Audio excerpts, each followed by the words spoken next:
Sorry about that, I got interrupted, so we're still on chapter 3. How could you spend your money on that, Ma said, slapping the rice bowls on the table. On something so useless, and we will have to feed it. There's barely enough rice for us as it is. I will share my rice with it, Min Li said quickly. The goldfish man said that it will bring fortune to our house. Fortune, Ma said. You spent half the money in our house. Now, wife, Ba said, sitting quietly. It was Min Li's money. It was hers to do with as she wished. Money must be used sometime. What use is money sitting in a bowl? It's more useful than a goldfish in a bowl, her mother said shortly. Who knows, Ba said. Maybe it will bring fortune to our house. Another impossible dream, Ma said, looking at the plain rice in her bowl with bitterness. It will take more than a goldfish to bring fortune to our house. Like what? Min Li asked. What do we need to bring fortune here? Ah, Ba said. That is a question you will have to ask the Old Man of the Moon. The Old Man of the Moon again, Min Li said, and she looked at her father. Ba, you said you would tell me the Old Man of the Moon story again today. More stories, Ma said, and her chopstick struck the inside of her empty rice bowl resentfully. Haven't we had enough of those?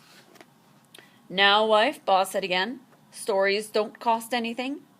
And they don't gain anything either, Ma said.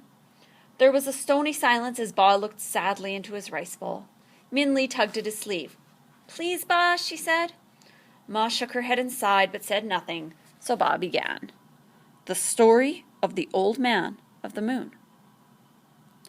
Once there was a magistrate, and a magistrate is like a town ruler or a judge, who was quite powerful and proud. He was so proud that he demanded constant respect from his people. Whenever he made a trip out of the city, no matter what time of day or night, people had to leave their homes, get on their knees, and make deep bows as he passed, or else face the brutal punishment of his soldiers. The magistrate was fierce in his anger as well as his pride. It is said he even expected the monkeys to come down from the trees and bow to him.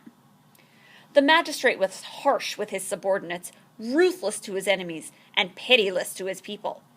Everyone feared his wrath, and when he roared his orders, the people trembled. Behind his back they called him Magistrate Tiger. Magistrate Tiger's most coveted wish was to be of royal blood. His every decision was crafted for that purpose. Every manipulation was part of a strategy to achieve acceptance into the imperial family.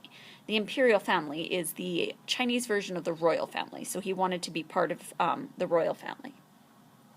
As soon as his son was born, he began to make trips and inquiries to gain influence in hopes that he could marry his son to a member of the imperial family. One night, as the magistrate traveled through the mountains, again on a trip to gain favor for his son's future marriage, he saw an old man sitting alone in the moonlight. The old man ignored the passing horses and carriages, the silk brocade and the government seal, and simply continued reading a large book in his lap, placidly fingering a bag of red string beside him. The old man's indifference infuriated Magistrate Tiger, and he ordered the carriage to stop. However, even the halting noises did not make the old man look up. Finally, Magistrate Tiger exited his carriage and went to the old man, who was still reading his book. "Do you not bow to your magistrate?" he roared. The old man continued to read. "What are you reading that is so important?" the magistrate demanded, and looked at the pages of the book. It was full of scribbles and scrawls that were not any language the magistrate knew of. "Why, it's just nonsense written in there." "Nonsense," the old man said, finally looking up. "You fool. This is the Book of Fortune. It holds all the knowledge of the world, the past, present, and future." The magistrate looked again at the marks on the page. "I cannot read it," he said. "Of course not," the man said. "But I, the Old Man of the Moon, guardian of the Book of Fortune, can read it, and with it I can answer any question in the world." "You can answer any question in the world," the magistrate scoffed. "Very well. Who will my son marry when he's old enough?" The Old Man of the Moon flipped the pages of the book. He said to himself. Here it is. Your son's future wife is now the 2-year-old daughter of the grocer in the next village. "The daughter of the grocer?" the magistrate spat. "Yes," the Old Man in the Moon continued. "Right now she's wrapped in a blue blanket embroidered with white rabbits, sitting on the lap of her blind grandmother in front of her house." "No," the magistrate said. "I won't allow it." "It's true," the old man said. "They are destined to be husband and wife. I myself tied the red cord that binds them together." "What red cord?" Magistrate Tiger demanded. "Don't you know anything? I tie together everyone who meets with these red threads." The old man sighed, holding up his bag full of red string. "When you were born, I tied your ankle to your wife's ankle with a red thread, and as you both grew older, the line became shorter until you eventually met. All the people you've met in your life have been brought to you by the red cords I tied. I must have forgotten to tie the end of one of the cords, which is why you're meeting me now. I'll be careful not to do that again." "I don't believe you," the magistrate said. "Believe or don't believe," the old man said, standing up and putting the big book on his back. "We have reached the end of our thread, and I will now leave." The magistrate stared in dumbfounded silence as the old man of the moon walked away up the mountain. "Crazy old man," the magistrate said finally. "What a waste of my time!"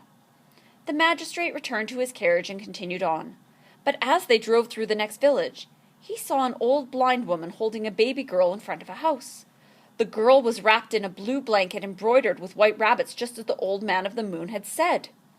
Magistrate Tiger burned with anger. "I will not let my son marry a grocer's daughter," he vowed. So after he arrived at his guest house, the magistrate secretly ordered one of his servants to return to the grocer's home and stab the girl with a knife. "That will take care of her," he thought to himself. Many years later, Magistrate Tiger had his dream fulfilled.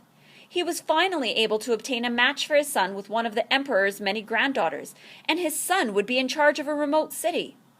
On his wedding day, Magistrate Tiger bragged to his son about how he had arranged the marriage and outsmarted the old man of the moon.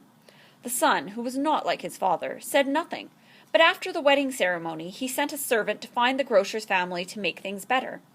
In the meantime, he got to know his new bride and was happy to find out they liked each other. He found his new wife beautiful. The only strange thing about her was that she always wore a delicate flower on her forehead. "Dear wife," he said, "why do you always wear that flower? Even when you sleep, you don't remove it." "It's to hide my scar," she said, touching her forehead in embarrassment. "When I was a child no older than 2, a strange man stabbed me with a knife. I survived, but I still have this scar." And at that moment the trusted servant came rushing in. "Master," he said, "I made the inquiries you asked for. In a flood many years ago, the grocer's family died except for the daughter. The king of the city, the emperor's 9th son, then adopted the daughter and raised her as his own, and that daughter is your wife." "So the old man of the moon was right," Min Li said. "Of course he was," Ba replied. "The old man of the moon knows everything and can answer any question you ask." "I should ask him how to bring fortune to our house," Min Li said. "He would know. I'll ask him. Where do I find him?" "They say he lives on top of Never-Ending Mountain," Ba said. "But no one I have ever spoken to knows where that is." "Maybe we can find out," Min Li said. "Oh, Min Li," Ma said impatiently. "Bringing fortune to our house, making fruitless mountain bloom. You're always wishing to do impossible things. Stop believing stories and stop wasting your time." "Stories are not a waste of time," Ba said. "Stories," Ma said, slapping her hand against the table, making the water in the fishbowl sway as she stood up and left the table, "are what wasted money on this goldfish." Min Li stared down at her rice bowl. The few white grains left sat like precious pearls at the bottom of her bowl. Ba patted her arm. "Eat all your rice, daughter," he said, and with his shaking hands, he scooped the last of his own rice to feed the fish. And that's it for Chapter 3. See you tomorrow.